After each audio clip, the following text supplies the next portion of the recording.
Hello, everybody. This is Di Antinatalist, and I was at a very unique estate sale, and everything was like, 50s, 60s, 70s, 80s. And this is a seat cushion of sorts, and it has, like some SOS signals, messages on it. This one side says need gas, and the other side says send help. Now, this is so hilarious. This is probably from, the mid 70s.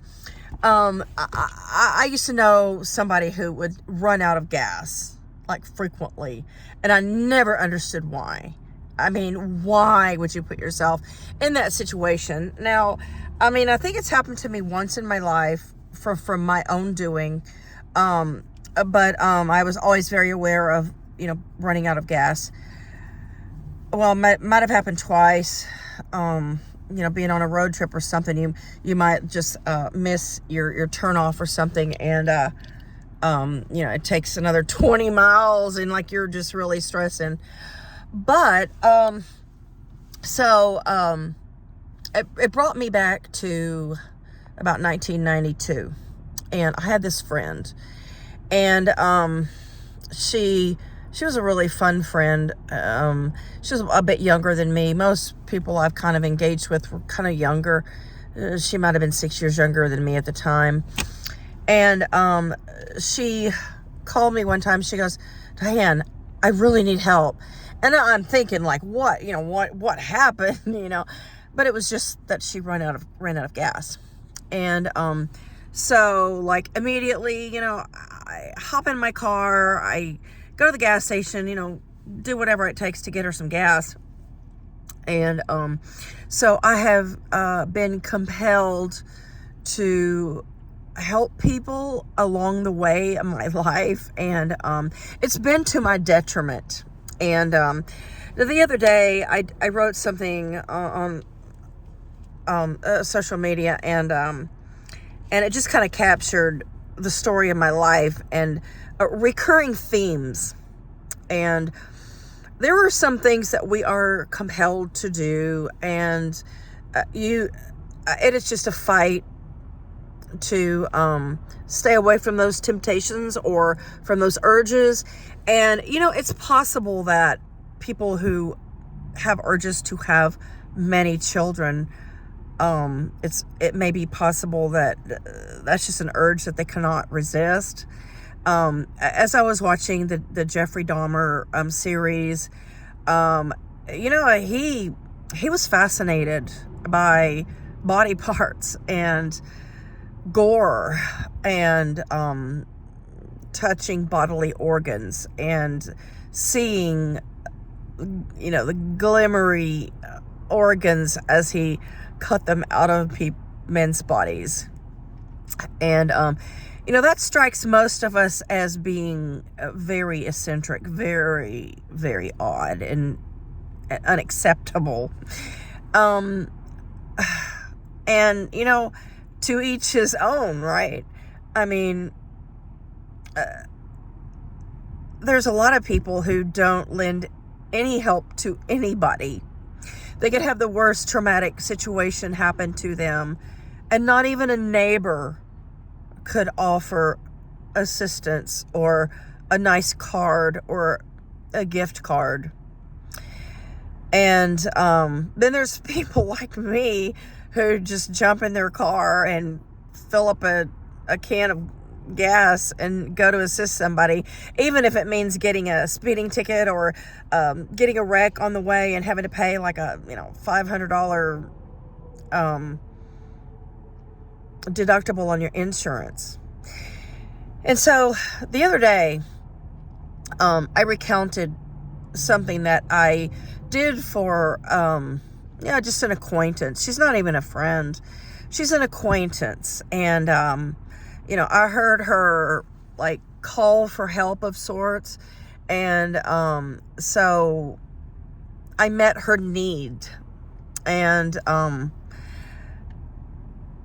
weeks after I provided her with what she needed to resolve a situation, I realized how that hurt me and how it took away from my my energy stores, my my own needs and my own future needs. And I was really regretful. In fact, it really kind of eats me up, because this person also made some promises and she didn't fulfill those promises. And I know that she's not one of those people to pass it on.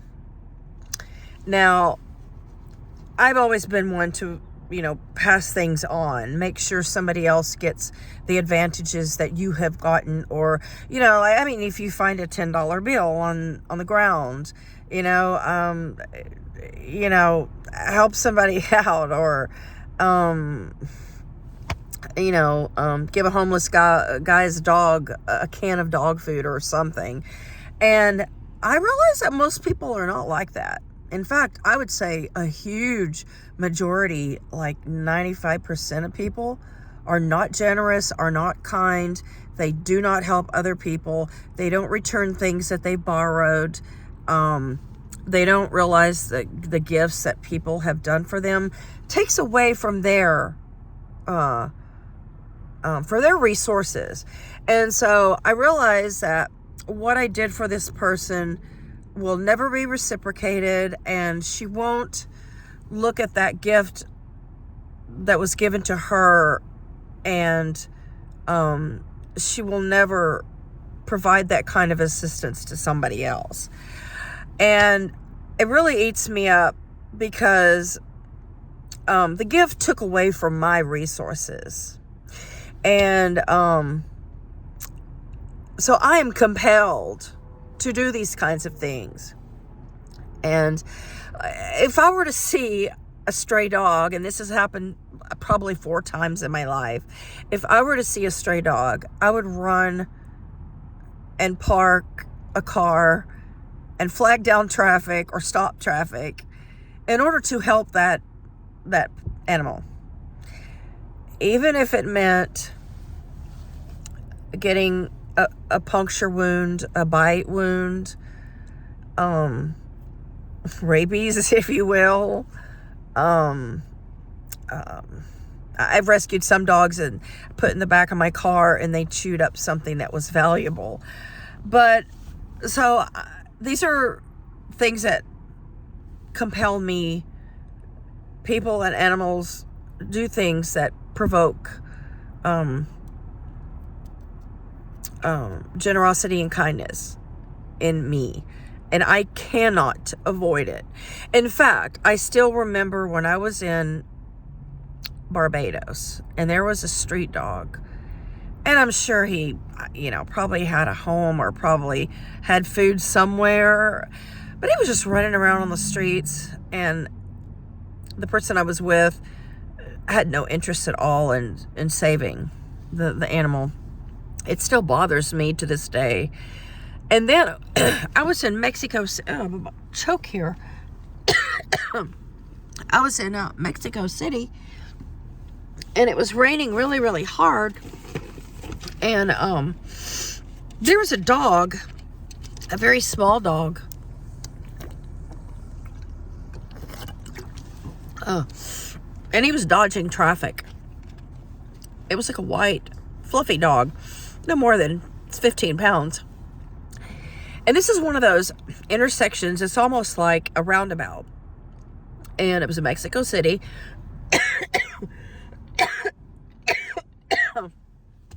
And cars were literally dodging this dog. It was the scariest thing that I've ever seen. And I encouraged the people I was with to stop. And it was pouring down rain. So it was in the rainy season. And I couldn't catch the dog, but he did get out of safely. And I was really, really surprised, because this was like a nightmare right in front of my eyes. I mean, I just knew I was going to see the dog hit. People were honking. I mean, there must have been at least 6 close calls. And it bothers me. Bothers me that I couldn't save him. Or at least capture him and, bring him to safety. But he did make it out of the traffic circle. And so, whatever you're compelled to do in your life, it was biological and it was genetic. And some people, love to watch TV, love to watch movies, and they cannot stop doing that. Some people go to the bar and they just cannot stop drinking. In fact, I was at this estate sale and she said that the following year after she married her husband and they split, she said he just wanted to drink all the time. And that person does not have a choice. It is a struggle to fight internal urges, whether it's drinking heavily or serial killing, violence, having children, helping people. I will say that the act of being compelled to help people and to be on call, if you will, to help other people has done me great harm. In fact, much like the guy who pulls over to change your tire and because you've got a flat and he gets hit and killed. That's just a metaphor for the way I felt all of my life through helping people. And some people would just never help anybody. And some people would give the shirt off their back.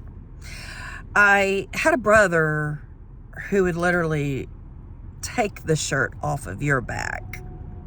And I was the opposite. And as much as I feel the need to be helpful and generous, it has crucified me. And for as long as I can remember, I have had this issue. When I was in high school, I paid for everything regarding my car, the insurance, the gas, every single thing about it.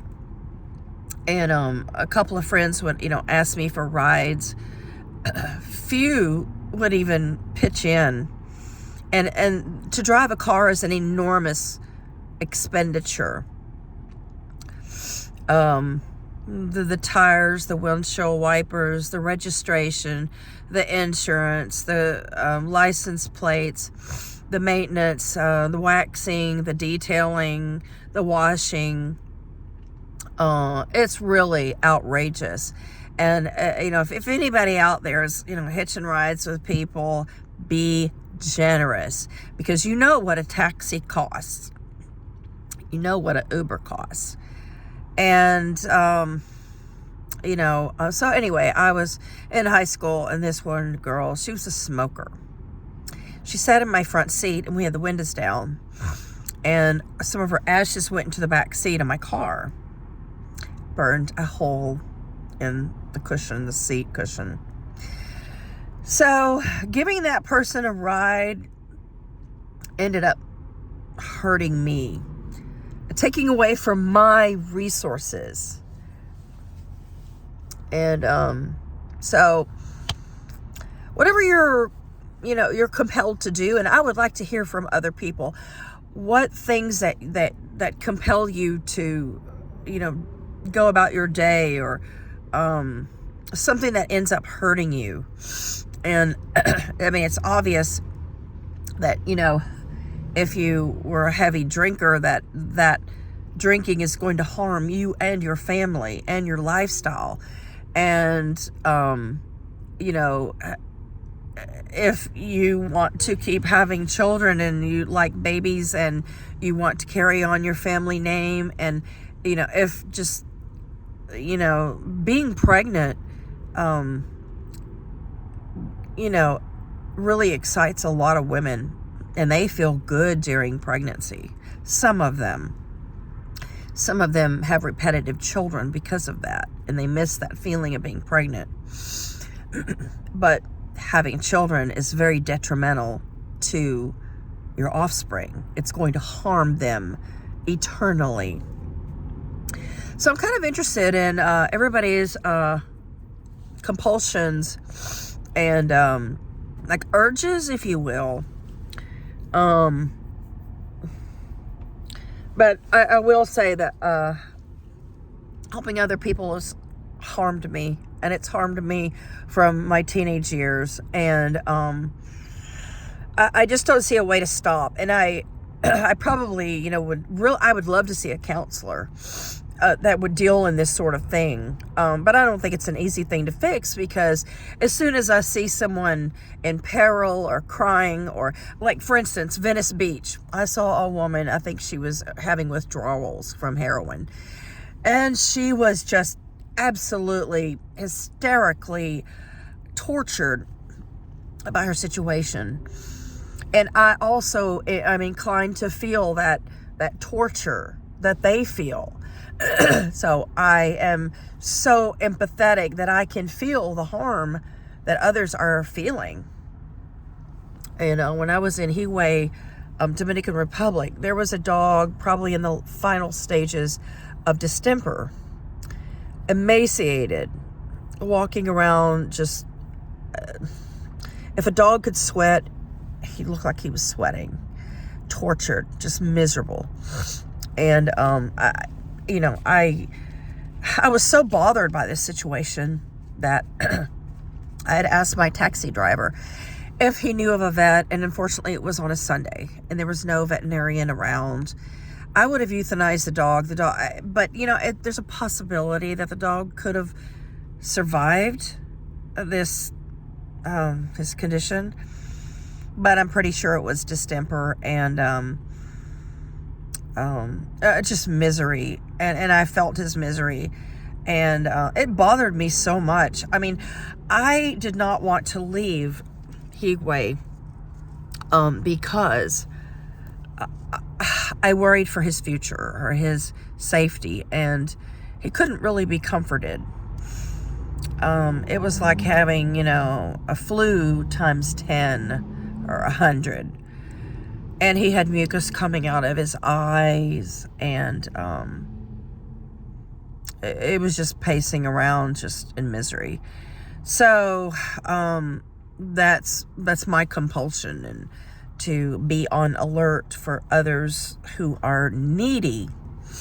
And if you are the recipient of somebody who has helped you or gifted you or been generous to you, remember this: it takes away from their energy stores and their resources. No matter how much you think that they have financially, or how much you think that they can give you without hurting them, it is definitely hurting them. And they may be willing to give you whatever you need, but somebody who gives you something takes away from you. And generous people often regret what they've done. And just like, for this acquaintance that Christy, something that I gave her, I realized that it wasn't deserved. So that pretty much what it boils down to. It wasn't deserved. And some of the people that I have been generous to, I realized that they would never, ever pass on the generosity that they've been given, and the help that they've been given. That's very disturbing to me. So I don't think it's going to change people. I think people who are, I think maybe there's just givers and there's takers. And so I think it's very hard for a giver not to give. And I think it's very hard for a taker to be giving. I don't know too many people in my situation. So I mean, if there's a counselor out there, a therapist who can like help me recover from this, you know, self-effacing and self-sabotaging problem, I would love to hear from you. But, you know, jot down your thoughts below. If you're the same kind of person, I would like to know some experiences, because I have come to the need of people before who ran out of gas, and it's so preventable. And so anyway, I'm getting an allergy symptom here. Thanks to my parents. So anyway, thank you for watching my video, and comments are always welcome.